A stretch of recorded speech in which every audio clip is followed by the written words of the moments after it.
자, 오늘 시편 116편을 묵상하겠는데요.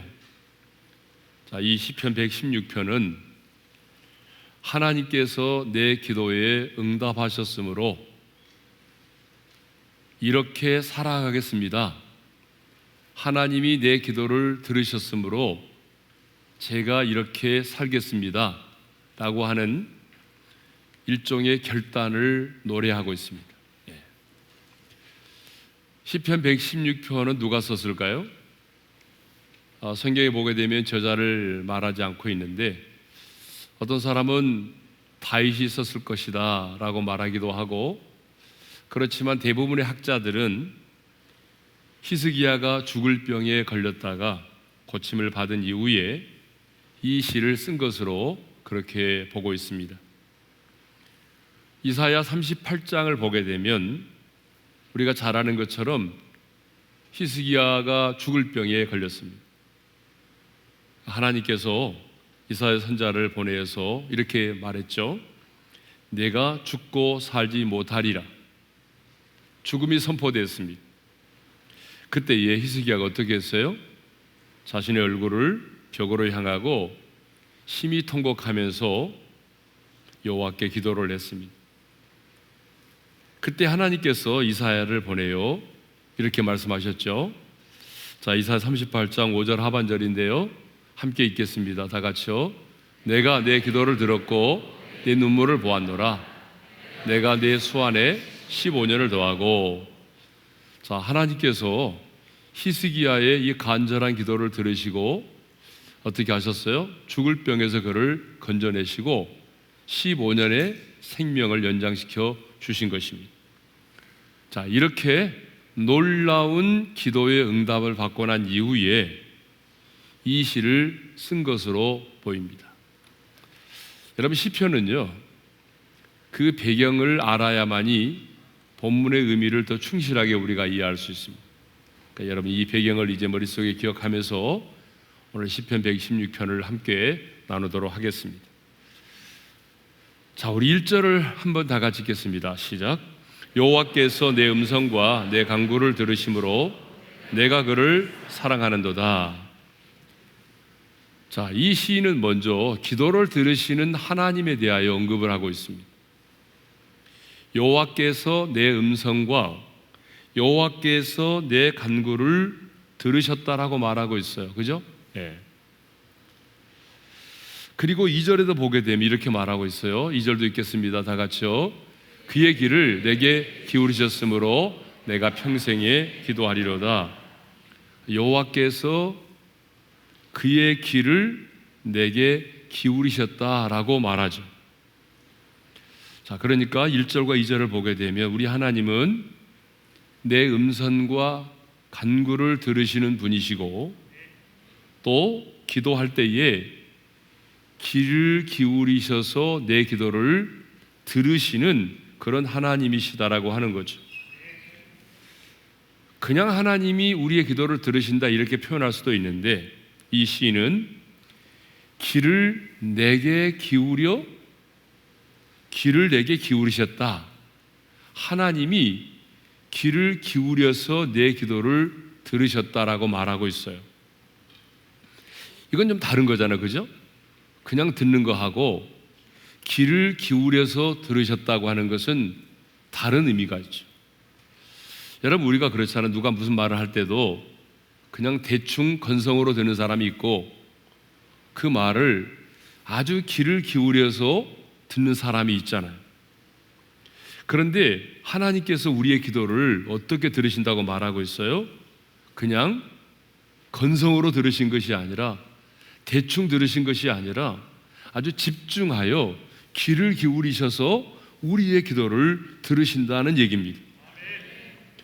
여러분, 우리도 그렇잖아요. 귀를 기울여서 듣다 보게 되면 평소에 듣지 못했던 소리도 듣게 되는 거죠. 그러죠? 귀를 기울여서 듣다 보게 되면 무심코 지나쳤던 얘기도 들려지는 거잖아요. 그죠? 예. 그런데 우리 하나님이 어떤 분이시냐? 우리의 간구와 우리의 음성을 들으실 뿐만 아니라 우리가 기도할 때에 우리의 기도에 집중력을 가지고 귀를 기울여서 우리의 기도를 들으신다는 것입니다. 그런데 이 사실이 너무 중요해요. 왜냐 그러면 오늘 기도하는 자에게는요, 내가 지금 기도하면 하나님께서 내 간구와 음성을 들으시고 내가 간구하는 기도에 귀를 기울이시는 하나님이시라고 하는 그 확신이 있어야 한다는 거죠. 여러분, 우리가 오늘 기도하는데 하나님께서 지금 내가 간구하고 부르짖는 이 기도에 귀를 기울이시고 내 간구와 그 음성을 들으신다는 확신이 없다고 한다면 여러분, 우리가 어떻게 기도할 수가 있겠습니까? 기도는 내가 간구하면, 내가 부르짖으면 하나님이 반드시 내 기도를 들으신다라고 하는 이 확신이 전제되어야 한다는 것입니다. 여러분, 이 확신이 있어야 우리가 부르짖어 기도할 수 있는 것이고, 이 확신이 있어야 우리가 선포도 할 수 있는 것이고, 이 확신이 있어야 오랫동안 기도도 할 수 있는 거 아니겠어요? 그래서 기도하는 우리에게 정말 필요한 게 뭐냐 그러면, 어떤 믿음이냐 그러면, 오늘 지금 이 시간 내가 어떤 기도를 드리든지 간에 하나님이 내 간구와 기도를 들으신다는, 그래서 내 작은 신임에도 응답하신다는 그 확신이 우리에게 있어야 한다는 것이죠. 우리가 오늘 기도를 하는데 우리의 이 기도 소리가 허공을 치는 메아리가 된다고 한다면 누가 기도하겠냐 그 말이죠. 시간 낭비잖아요. 예? 우리가 즐겨 부르는 찬양 중에 하나님의 사랑을 사모하는 자라는 찬양이 있습니다. 그 가사에 이런 내용이 있죠. 하나님 사랑의 눈으로 너를 어느 때나 바라보시고 하나님 인자한 귀로서 언제나 너에게 기울이시니 어두움의 밝은 빛을 비춰주시고 너의 작은 신음에도 응답하시니 너는 어느 곳에 있든지 주를 향하고 주만 바라볼지라.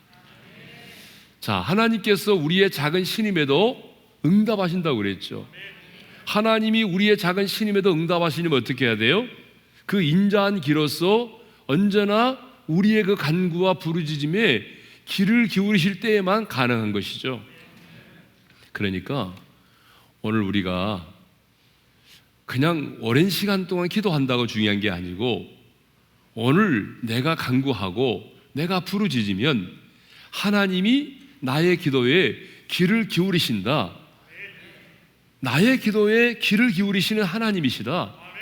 내가 오늘 간구하고 부르짖으면 나의 기도를 들으시는 하나님이시다. 여러분, 이런 믿음을 가지고 기도할 수 있기를 바랍니다. 자, 우리 1절을 다시 한번 읽겠습니다. 다 같이 시작. 여호와께서 내 음성과 내 간구를 들으심으로 내가 그를 사랑하는도다. 자, 우리 한번 따라서 합시다. 내가 그를 사랑하는도다. 자, 이 시는 기도의 응답을 받고 난 이후에 내가 그를 더욱 주를 사랑하게 되었다라고 고백을 하고 있습니다. 하나님이 이렇게 내 음성과 간구를 들으시고 내 기도에 귀를 기울여 들으심을 통해서 내가 어떻게 하게 됐다고요? 하나님을 사랑하게 되었다라고 하는 것입니다. 내가 그를 사랑하는도다. 여러분, 왜 하나님을 사랑하게 되었을까요? 하나님이 나를 얼마나 사랑하시는지를, 하나님이 나에게 얼마나 관심을 가지고 있는지를 무엇을 통해서 알게 됐어요? 기도의 응답을 통해서 깨닫게 된 거죠. 그 기도의 응답을 통해서 정말 하나님이 나를 사랑하고 계시는구나, 하나님이 나의 작은 신임에도 응답하고 계시는구나, 하나님이 내가 기도할 때에 집중하며 내 기도를 들으시고 하나님이 가장 좋은 것으로 응답해 주시는구나, 이런 간구와 부르짖음의 응답을 통해서 이 시는 고백합니다. 내가 그를 사랑하는도다. 내가 하나님을 더욱 사랑하게 되었다는 고백입니다. 여러분, 그렇습니다. 우리가 하나님을 사랑하는 방법은 다양하죠. 그렇지만 여러분, 우리는 모두는 기도의 응답을 통해서 하나님을 더 사랑하게 되는 것입니다. 기도 응답 그 자체보다도 그 기도의 응답을 통해서 하나님이 얼마나 나를 사랑하는지를 내가 확인할 수 있었고, 하나님이 나의 부르짖음에 얼마나 집중을 기울이시고 관심을 가져주시는지, 나의 삶에 하나님이 얼마나 관심을 가져주시는지를 기도의 응답을 통해서 경험하기 때문이죠. 여러분에게도 그런 일이 많겠죠. 그죠? 예. 여러분, 우리가 언제 주님을 사랑한다고 고백할 때가 많아요? 기도의 응답을 통해서 주님 정말 사랑합니다. 예. 가장 좋은 것으로 응답하셨군요. 예. 이렇게 우리 기도의 응답을 통해서 하나님을 더욱더 사랑할 수 있는 우리 오륜의 성도들이 될 수 있기를 바랍니다. 자, 이것을 보게 되면 기도라고 하는 것은 단순히 우리가 하나님의 능력을 받는 통로, 기도란 하나님의 축복을 받아내는 통로이기 이전에 하나님과 나와의 관계임을 알 수가 있습니다. 물론 기도는 하나님의 축복을 받는 통로다, 하나님의 능력이 내게 임하는 통로다, 이 말이 틀린 말은 아닙니다. 그러나 그것 이전에 기도는 하나님과 나와의 관계라는 거예요. 통로 이전에 하나님과 나와를 연결시켜주는, 하나님과 나와를 어때요? 더 깊게 만들어주는, 하나님과 나와의 관계를 깊게 만들어주는, 그 관계를 유지하게 만들어주는 통로가 뭐예요? 바로 기도라는 거죠. 제가 늘 설교했습니다마는 우리가 인생을 살아가면서 중요한 게 뭐예요? 관계라고 그랬잖아요. 관계. 그렇죠? 예. 하나님과의 관계, 부부의 관계, 또 부모와 자식의 관계, 직장 상사와의 관계, 친구와의 관계, 동료와의 관계, 목회자와의 관계. 제일 중요한 것은 이 관계거든요. 이 관계인데, 관계는 크게 어때요? 수직적인 관계가 있고 수평적인 관계가 있어요. 이 둘 다 중요한데, 우선적으로 말하면 수직적인 관계가 더 중요해요. 하나님과 나와의 관계가 더 중요해요. 그런데 이런 관계를 깊게 만들어주고 이런 관계를 유지시켜 주는 게 뭐예요? 이런 관계를 유지시켜 주는 게 뭐죠? 대화입니다. 여러분 그러잖아요? 부부간에도 대화가 없으면 어때요? 그 관계가 깊어질 수 없는 거죠. 여러분 그러지 않아요? 부모와 자식 간에도 마찬가지죠. 일절 대화가 없어요. 그러면 그 관계는 유지되기가 힘든 거예요. 예? 하나님과 우리와의 관계도 마찬가지죠. 하나님과 나와의 관계도 대화가 없어요. 대화가 없으면 어떻게 될까요? 그 관계가 깊어질 수가 없는 거죠. 예? 그 관계가 유지될 수가 없는 거죠. 그러면 그 대화가 뭘까요? 바로 하나님의 음성을 듣는 것이고, 그리고 그 말씀을 붙들고 우리가 기도하는 것이죠. 예? 그래서 우리가 하나님의 음성을 듣고 그리고 그 말씀을 붙들고 기도하는 것, 이것이 곧 하나님과 나와의 관계를 깊게 만들어주고 하나님과 나와의 관계를 유지시켜 준다는 것이죠. 그런데 이상하게도 신앙생활을 오래 했음에도 불구하고 하나님과의 관계가 깊어지지 않고 주님보다는 세상을 사랑하는 사람들이 많습니다. 그 이유는 뭘까요? 그 이유는 기도를 통한 응답의 체험이 적기 때문에 그래요. 예수님 믿은 지 오래됐는데 기도 응답의 체험이 별로 없어요. 그럼 왜 그럴까요? 기도를 하지 않으니까, 기도를 하지 않으니까 당연히 기도 응답의 체험이 없겠죠. 예? 기도 응답의 체험이 없으니까 하나님을 덜 사랑하겠죠. 그러니까 누가 하나님을 사랑하는가? 기도를 통해서 하나님과의 관계가 깊어지고 하나님의 음성을 듣고 하나님과 친밀한 교제를 나누는 사람이 어때요? 하나님을 더욱 사랑하게 되는 것입니다.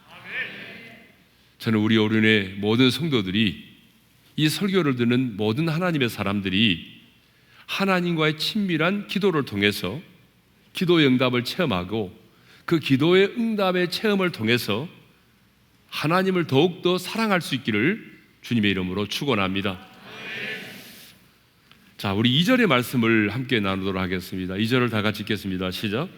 그의 귀를 내게 기울이셨으므로 내가 평생에 기도하리로다. 자, 이번에 이 시인은 뭐라고 말하냐면 내 기도에 귀를 기울이사 응답하시는 하나님을 내가 경험하였으므로 어떻게 하겠다고 말하죠? 내가 평생에 기도하겠다라고 다짐을 하죠. 시편 116편은 하나님께서 내 기도에 응답하셨으므로 내가 이렇게 살아가겠습니다라고 하는 결단을 노래하고 있는 거거든요. 그러니까 하나님께서 내 기도를 들으시고 내 기도에 귀를 기울이셨기 때문에 내가 어떻게 살아가겠다고 말하는 거예요? 내가 평생에 기도하며 살겠습니다라고 다짐합니다. 내가 평생에 기도하며 살겠습니다.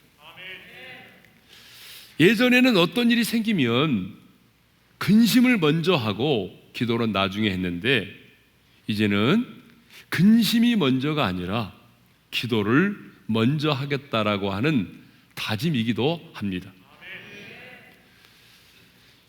내가 평생에 기도하리라. 내가 평생에 기도하리라. 여러분 왜 그럴까요? 왜 우리가 이 땅에 사는 날 동안에 내 영혼이 육체의 장막을 벗고 이 땅을 떠나는 그날 그 순간까지, 마지막 그 순간까지 기도를 해야 할까요? 기도는 내 영혼의 호흡이기 때문에 그렇습니다. 여러분 우리가 호흡을 멈추면 살아갈 수가 없는 거잖아요. 예? 우리가 아무리 건강한 사람도 호흡이 멈춰지면 살아갈 수가 없는 거예요. 예?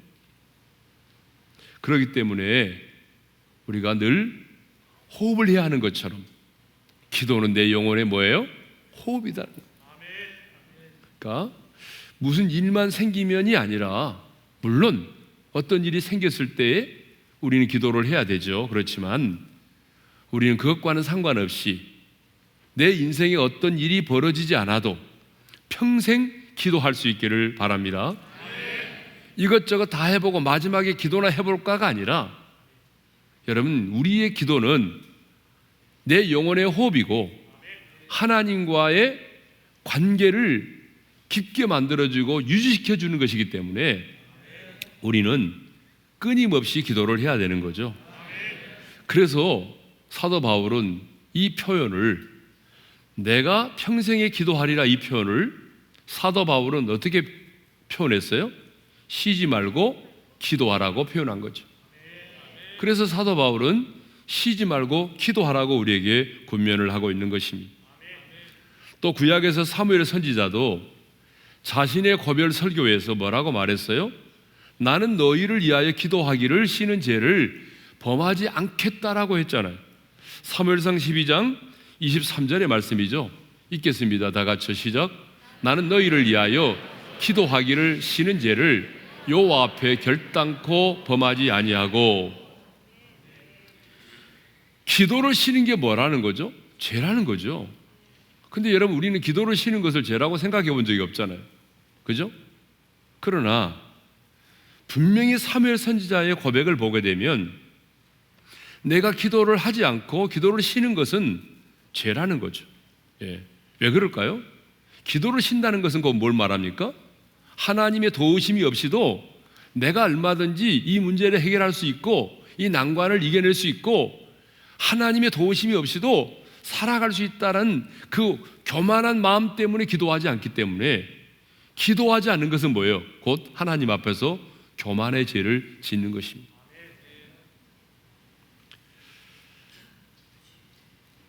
마가복음 5장을 보게 되면요, 엘레겐의 기도가 나와요. 엘레겐의 기도. 자, 12년 동안 그 혈루증을 앓고 있던 여자가 나오죠. 그런데 어느 날 예수님에 대한 소문을 들었습니다. 그리고는 이렇게 말하죠. 마가복음 5장 28절입니다. 다 같이 읽겠습니다. 시작. 내가 그의 옷에만 손을 대어도 구원을 받으리라 생각함일러라. 자, 예수님에 대한 그 소문을 딱 듣고 난 이후에 12년 동안 혈류병을 앓고 있던 이 여자는 엘레겐의 기도를 시작을 했어요. 그 엘레겐의 기도가 뭐냐? 내가 예수님의 옷에만 손을 대어도 나는 구원을 받으리라. 내가 예수님의 옷자락만 만져도 나는 고침을 받으리라. 여러분, 이렇게 끊임없이 계속하여 중얼중얼 거리는 기도를 했다는 것입니다. 이게 엘레겐의 기도입니다. 끊임없이 중얼중얼 거리며 기도했다. 그러니까 예수님에 대한 소문을 듣고 난 이후에 나는 언젠가는 예수님을 만나게 될 거야. 그리고 나는 그 예수님을 만나는 순간에 내가 그의 옷에만 손을 대어도 나는 고침을 받을 거야. 나는 예수님의 옷자락만 만져도 나는 구원을 받을 거야. 이렇게 중얼중얼 거리면서 엘레겐의 기도를 끊임없이 드렸다는 것이죠. 여러분, 우리 삶에도요, 이런 엘레겐의 기도가 필요합니다. 예? 여러분, 우리의 삶에서 드릴 수 있는 기도예요. 설거지 하면서도 드릴 수 있는 기도예요. 예? 집안 청소를 하면서도 드릴 수 있는 기도예요. 내 자녀를 육아하면서도요, 드릴 수 있는 기도가 뭐예요? 엘레겐의 기도란 말이에요. 예? 여러분, 엘레겐의 기도도 여러분 대단합니다. 이 여자는 이 엘레겐의 기도를 드리고 있다가 진짜 예수님의 옷자락을 만져서 고침을 받았어요. 네? 이제 3절의 말씀을 나누도록 하겠습니다. 3절의 말씀을 읽겠습니다. 다 같이요. 사망의 줄이 나를 두르고 수월의 고통이 내게 이르므로. 자, 거기 보게 되면 사망의 줄이 나오고 수월이 곧 음부를 말하잖아요. 그러니까 수월의 고통이 내게 이르렀다는 말이 있어요. 시인은 지금 자신이 처해 있던 상황을 이렇게 표현하고 있는 거죠. 사망의 줄이 나를 어떻게 해요? 두르고 수월의 고통이 내게 이르렀다. 여러분, 사망 선고를 받았잖아요. 죽을 병에 걸렸잖아요. 히스기야가 지금. 그러니까 여러분, 그 상황을 연상해 보면 사망의 줄이 나를 두른다는 것, 그 다음에 고통이 내게 이르렀다고 하는 것, 수월의 고통이 내게 이르렀다고 하는 게 이해가 되잖아요. 그죠? 예. 그래서 시편은 우리가 배경을 이해를 해야만이 좀 더 분명하게 그 상황을 이해할 수 있다는 것이죠. 그런데 히스기야에게만이 아니라 이 땅을 살아가는 우리들에게도요, 이 세상엔 뭐가 있어요? 사망의 줄이 있어요. 생명의 줄만 있는 것이 아니라 사망의 줄이 있어요. 예? 음부의 고통이 있어요. 사망의 줄이 뭘까요? 나를 죽음에 이르게 하는 것들이 있다고 말이죠. 지옥과 같은 고통이 있다는 거예요. 우리가 사는 이 세상에는요, 사망의 줄이 있어서 사망의 줄이 나를 두를 때가 있어요. 지옥과 같은, 살아있지만 지옥을 경험하는 것과 같은 그런 수월의 음부의 고통이 내게 임할 때가 있다고. 여러분, 그럴 때가 있어요, 없어요? 있어요. 이 세상에는요, 사망의 줄이 있어요. 내 영혼을 올가매고 내 영혼을 질식시키려고 하는 그런 사망의 줄들이 있다고. 죽음의 질곡으로 이끌어 가려고 하는 것들이 있다는 거죠. 우리가 사망의 줄을 말하니까 어때요? 그냥 그 대단한 어떤 세상의 권세를 생각할 때가 많죠. 그런데 그렇지 않아요. 여러분, 누군가의 어떤 그 만남이, 때로는 어떤 모임이 내게 사망의 줄이 될 수도 있어요. 여러분 잘 생각해 보세요. 인생을 살아가면서 내가 만나서는 안 될 어떤 사람을 만났어요. 그런데 그 사람으로 인해서 내가 하나님과 멀어지게 되었고, 그 사람을 만남으로 인해서 내가 죄를 짓게 되었고, 그 사람을 만남으로 인해서 내가 어때요? 영적인 큰 낭떠러지에 떨어지게 되었다고 한다면 그게 뭐겠어요? 그 사람의 만남이 내 인생의 사망의 줄이 된 거죠. 어떤 모임, 나가서는 안 될 그 모임인데, 그 모임에 한번 참석했다가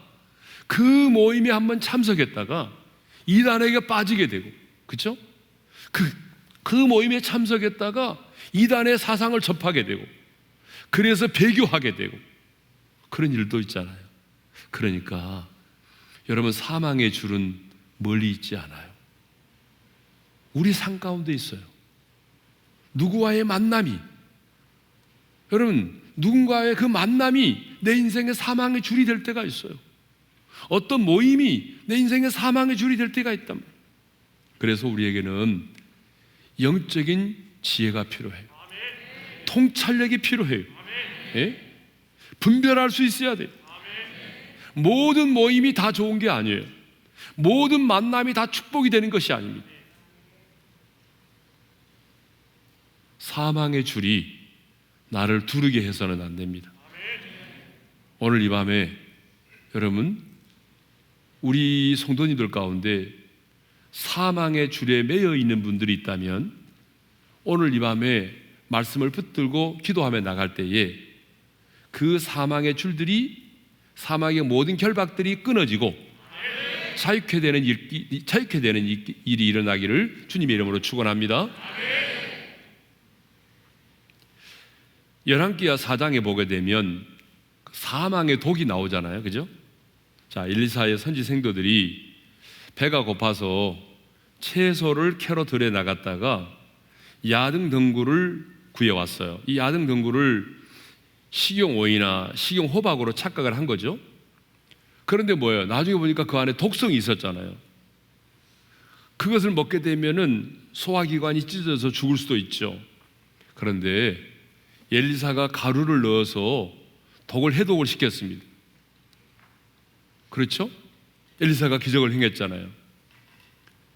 왜 이 말씀을 드리는가 하면은 이 세상에 사망의 독이 너무나 많아요. 내 영혼에 유익을 주는 것이 아니라 이 세상에 사망의 독이 있는 금단의 과일들이 많단 말이에요. 우리가 먹어서는 안 될 금단의 열매들 가운데는 사망의 독이 있어요. 예? 그래서 그것을 접하게 되면, 그것을 먹게 되면, 그 사람과 엮어지게 되면 뭐가 되는 거죠? 내가 사망의 독이 내게 이르게 되는 거죠. 그렇다면 사망의 독을 제거해야 되는데 그게 뭐죠? 그게 바로 엘리사 선지자는 가루를 가지고 해독을 시켰잖아요. 그 가루가 뭐겠어요?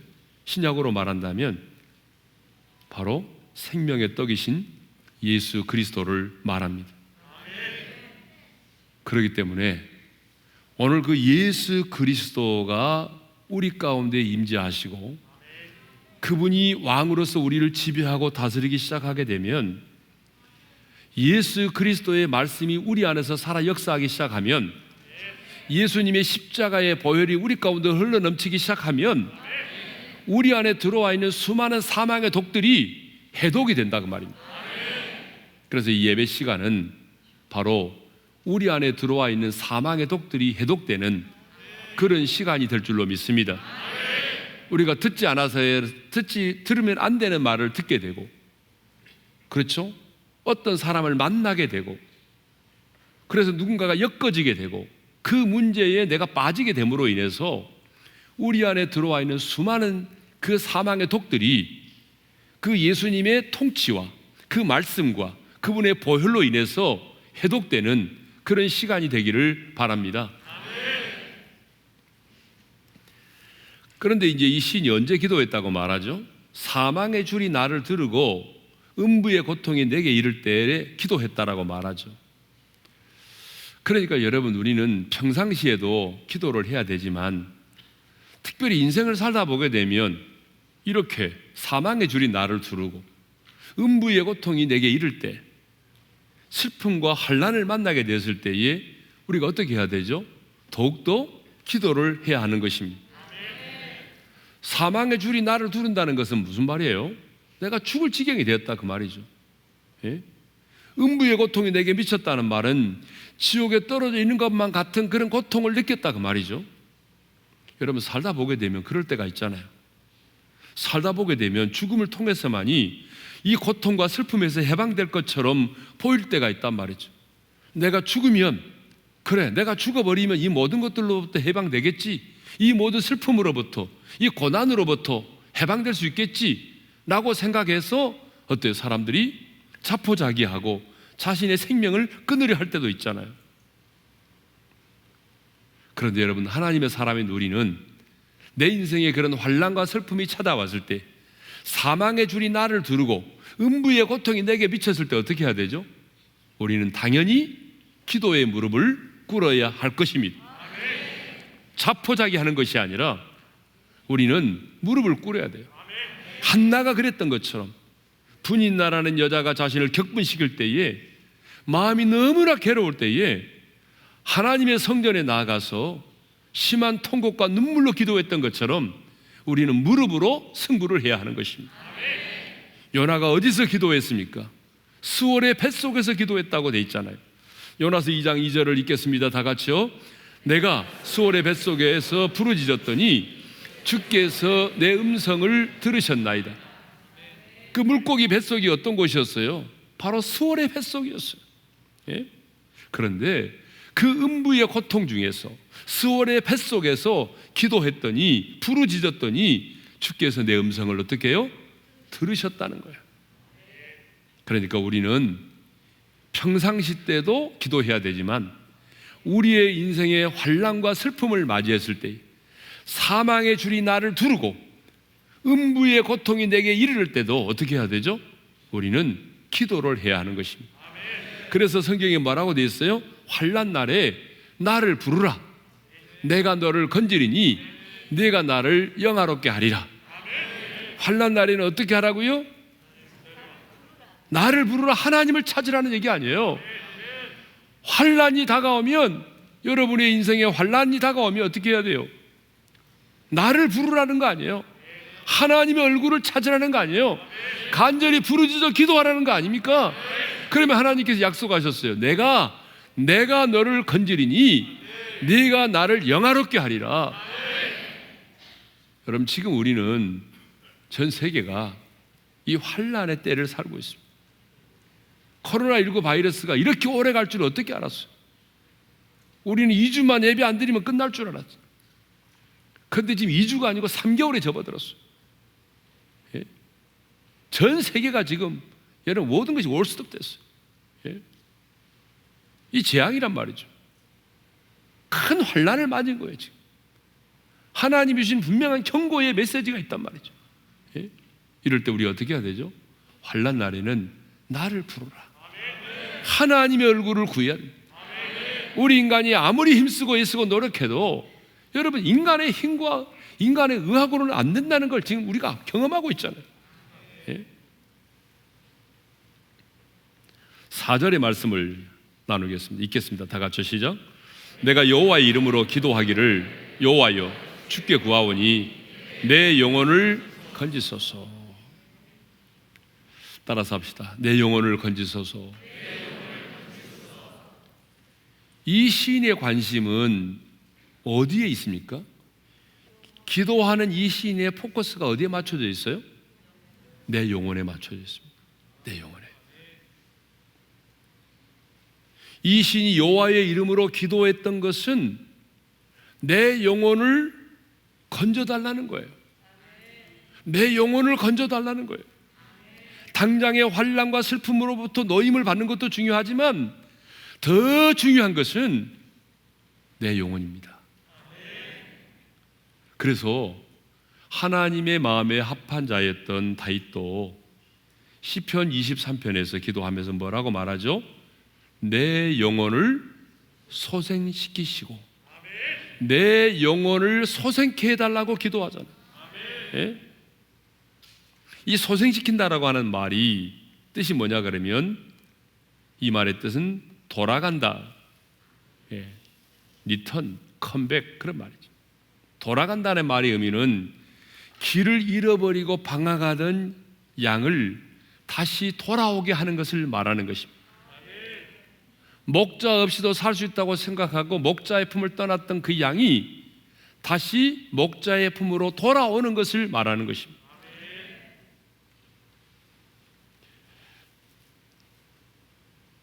우리 하나님은 우리의 영혼을 소생시키시기를 원하시고 우리의 영혼을 그 환난에서 건지시기를 원하십니다. 그런데 이제 우리가 신앙생활 하다 보게 되면 어때요? 내 영혼이 낙심될 때가 있거든요. 근데 사람들은 내 영혼이 낙심되고 있는지 잘 몰라요. 배고픈 것은 빨리 깨달아도 자신의 영혼의 상태에서는 잘 몰라요. 그런데 여러분, 우리의 축복에는 순서가 있거든요. 그 축복의 순서가 뭐냐 그러면 여러분, 영혼이 먼저 잘 되는 것입니다. 순복음에서는 삼박자라고 말하지만 저는 삼박자라기보다는 축복의 순서라고 생각합니다. 그래서 여러분 요한 3서 1장 2절에 이런 말씀이 있죠. 다 같이요. 사랑하는 자여 내 영혼이 잘된 같이 네가 범사에 잘되고 강건하기를 내가 간구하노라. 여러분 영혼이 가장 먼저 잘 돼야 됩니다. 내 영혼이 소생케 돼야 돼요. 예. 아무리 여러분 내 환경이 잘 풀리고 또 물질적으로도 어려움도 없고 그래도 내 영혼이 병들어 있다면, 내 영혼이 낙심 가운데 있다면, 여러분 내 영혼이 음부의 고통 중에 떨어져 있다면 그건 축복이 아니죠. 저주죠.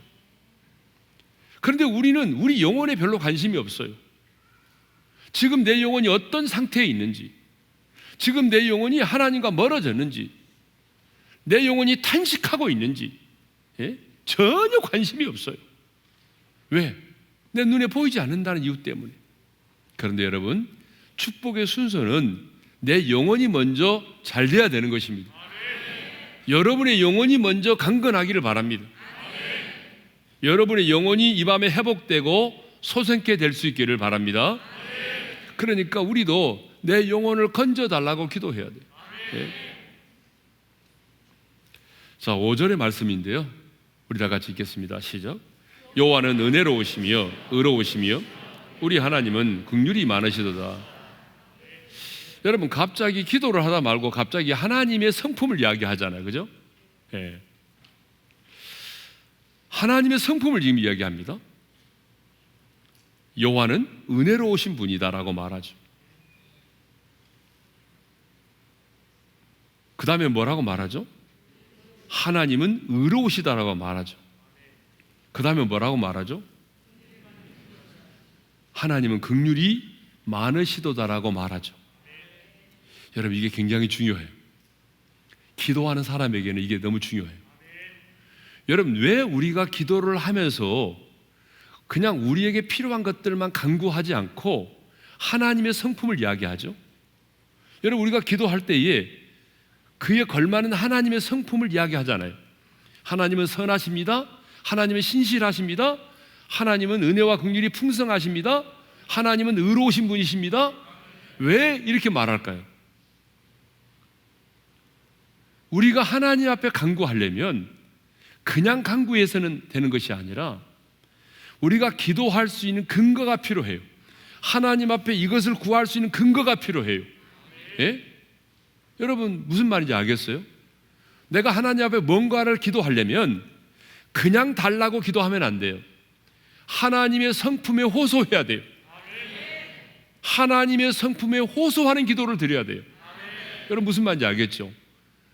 여러분들이 하나님 앞에 기도할 때는 그냥 기도만 하지 마시고 하나님의 성품을 이야기해야 돼요. 이 시인 기자가 뭐라고 말합니까? 여호와는 은혜로우신 분이다라고 말하죠. 하나님의 은혜를 먼저 이야기하죠. 하나님은 은혜로우신 분이기 때문에 어떻다는 거죠?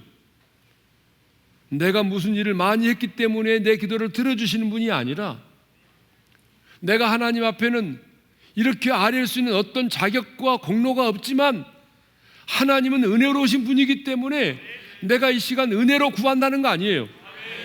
그러니까 하나님의 은혜를 이야기하는 거죠. 하나님의 은혜의 성품을 이야기하는 거잖아요. 이렇게 여러분 우리가 기도할 때 중요한 것은요, 하나님의 성품을 찾고 그 하나님의 성품을 근거로 하나님의 성품에 호소하는 기도를 드려야 됩니다. 이게 좀 차원 높은 기도죠. 여러분 그러지 않아요? 그러면 우리 하나님은 꼼짝 못하셔. 하나님을 꼼짝 못하게 하는 게 뭔지 알아요? 하나님의 성품에 호소하는 기도를 드립니다. 그래야 하나님이 자신의 성품을 근거로 이야기하면 하나님은 꼼짝할 수 없습니다. 그냥 기도하지 말고 하나님의 성품을 내가 알고 하나님의 성품에 호소하는 기도를 드리면 하나님께서 어떻게 하실까요? 자신의 성품을 따라 응답을 하시는 거죠. 예.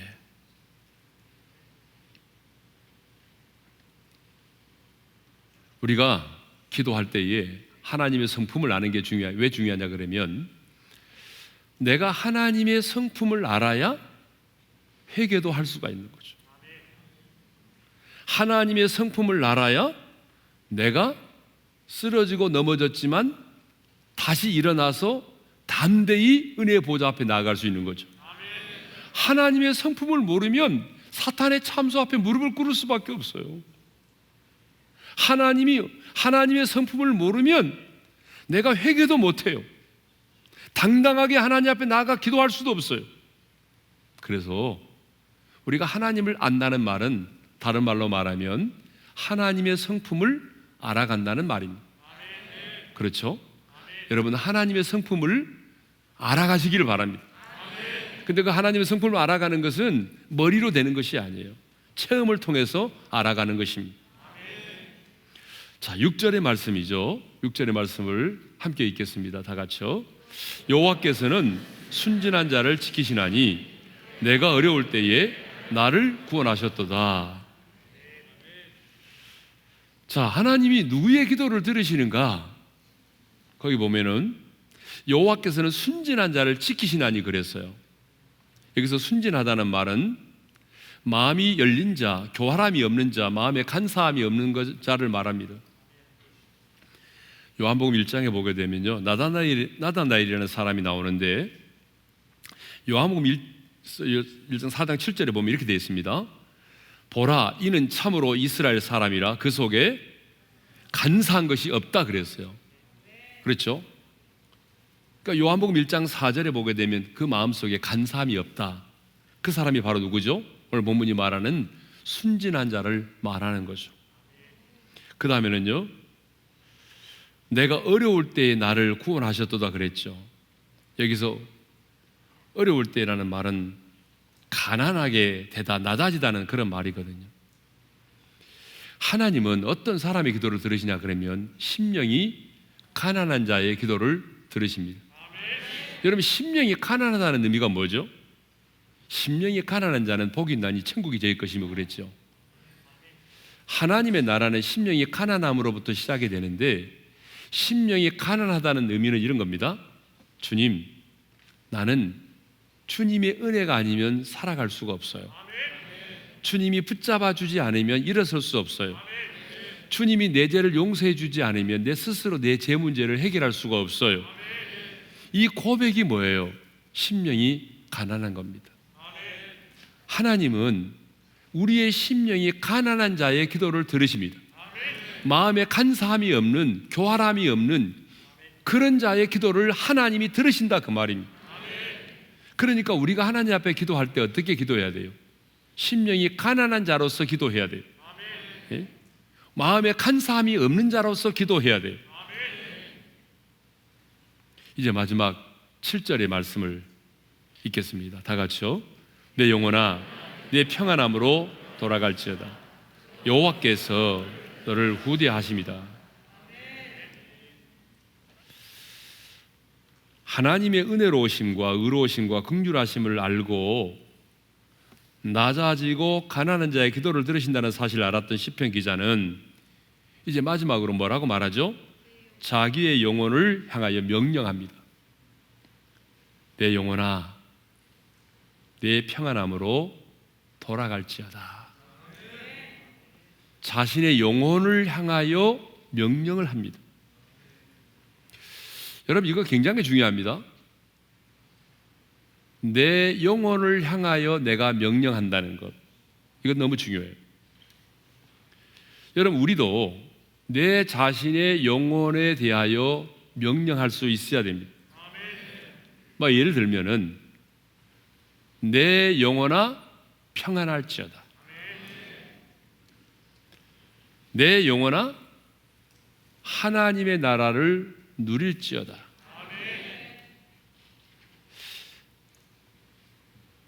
늘 우리는 내 영혼을 향해서 명령하고 선포할 줄 알아야 돼요.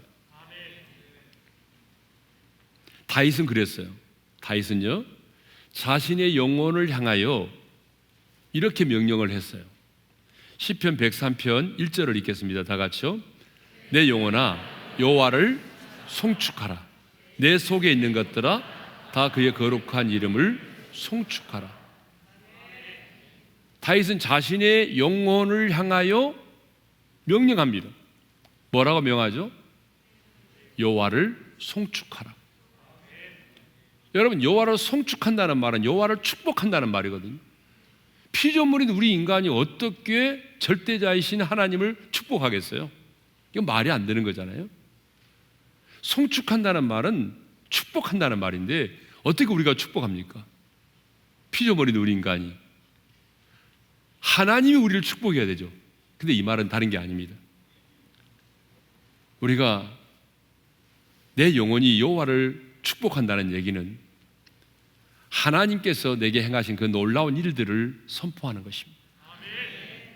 하나님의 그 거룩한 이름과 하나님의 그 거룩한 성품과 하나님이 우리 가운데 행하신 그 놀라운 일들을 내가 믿음으로 선포하는 것이 뭐예요? 내가 하나님을 인정해 드리는 것이고 하나님을 축복해 드리는 거죠. 그래서 다윗은 자신의 영혼을 향하여 명령합니다. 내 영혼아 여호와를 송축할지어다. 여러분, 시편 103편 2절도 보겠습니다. 다 같이 시작. 내 영혼아 여호와를 송축하며 그의 모든 은택을 잊지 말지어다. 여러분, 오늘 이 밤도 우리가 마음껏 내 영혼을 향해서 명령할 수 있기를 바랍니다. 내 영혼아 평안할지어다. 내 영혼아 하나님의 나라를 누릴지어다. 내 영혼아 두려워하지 말라. 내 영혼아 하나님께로 가까이 나가라. 내 영혼아 여호와를 송축하라. 여러분, 여러분의 영혼을 향하여 명령할 수 있기를 바랍니다. 왜 내 영혼이 여호와를 송축해야 되는가? 왜 내 영혼의 평안함으로 돌아가라고 선포해야 되는가? 7절 하반절에 이런 말씀이 있습니다. 7절을 읽겠습니다. 다 같이요.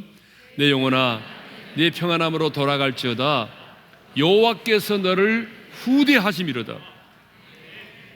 왜 우리가 내 영혼에게 평안함으로 돌아갈 것을 명령하고 선포해야 됩니까? 왜 오늘 또 우리가 내 영혼에게 여호와를 송축하라고 명령하고 선포해야 됩니까?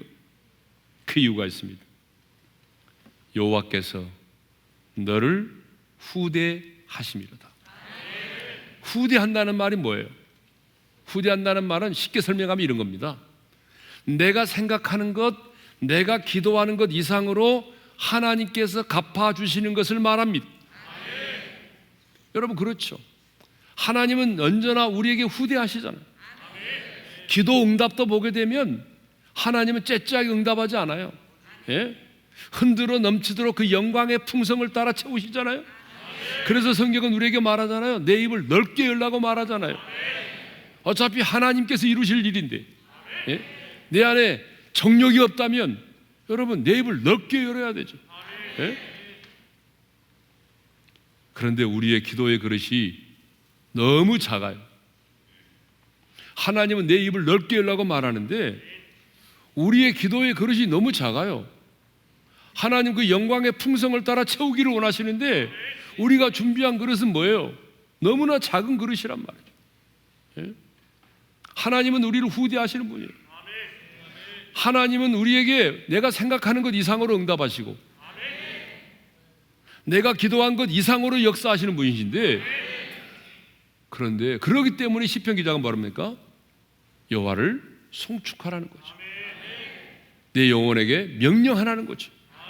왜? 내가 그렇게 명령하면 하나님은 내가 구하는 것, 생각하는 것 이상으로 응답하시고 역사하시는 분이기 때문이죠. 오늘 이 밤에 우리에게 후대하시는, 우리가 구하는 것, 우리가 생각하는 것 이상으로 우리의 기도에 응답하시는 그 후대하시는 하나님의 역사를 이 밤에 우리 모두가 경험할 수 있기를 주님의 이름으로 축원합니다.